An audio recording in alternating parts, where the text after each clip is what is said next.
So tell us about Roundup Riders, how you got involved, how Well, many years you did it, and why you did it. Well, that's there's an interesting lead-in to the Roundup Riders in my life. One of the people that was an early Roundup Rider was named Kirk Howry, and he was also a hunt member.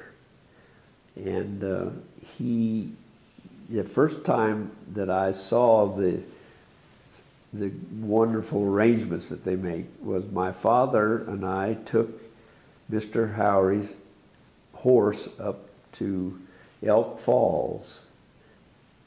That's where the ride started that year. And the mare was stabled at the kennels here. Where's Elk Falls? Oh, it's on the way to Bailey. Mm-hmm. It's on Elk Creek, I think it is. Okay. Right in there, yeah. So that was my first experience. And there's a side box to that I'll tell you about a little bit later. But then when I got out of school, and I knew some of the Roundup Riders through Mr. Howry. And Mr. Phipps, I think, was invited. In fact, I think Mr. Phipps went on the early Roundup ride. I'm not sure of that, but I think he did. Anyway, then a really good friend of mine and one of my veterinary mentors was General Wayne O. Kester. And he was a veterinarian, but he was in the Army first in the cavalry and then in the Medical Service Corps. And he spent his whole career as the chief veterinarian for the Pacific Theater. And their position was to make sure that the troops had wholesome food, because veterinarians knew more about public health, and they needed the MDs for patching up everybody who was getting hurt.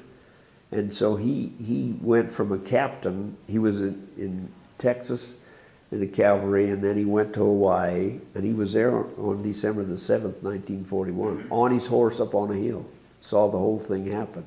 Anyway, he got out, and he came, when he retired, well, he wound up in the Pentagon as the Surgeon General of the Air Force, Veterinary Surgeon General. He retired and came back to here, lived up on Lookout Mountain.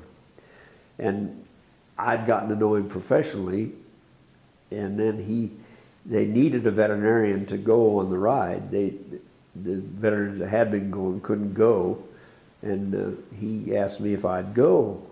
Well, the racetrack, Centennial Racetrack, was running and right at that time, and we did a lot of work at the racetrack. And I said, "Oh, I don't have time to do that."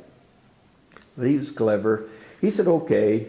And well, 2 weeks later, he called me. He said, "We still can't find a veterinarian." He said, "Sure, you can't go."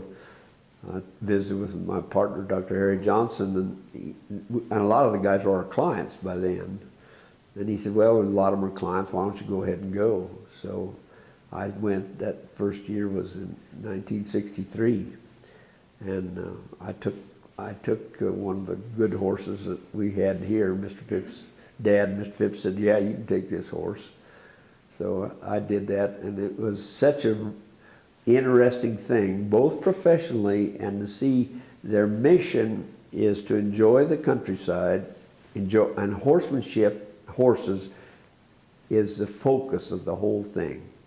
And the camaraderie, and of course the fun and games and all that stuff goes, but they built that program around the horses, around the mountains, and around the camaraderie, and they don't let themselves get deviated from that. And so that's what prompted me to go. And July is going to, if I make it, that's going to be my 50th year. Yeah. I missed two. I missed one when I was president of AAP. I had to go to the AVMA meeting. Mm-hmm. And then I missed one year. My father got hurt real badly. They always do this the same time of the year? Pretty much so, yeah. Yeah. It's always been in July.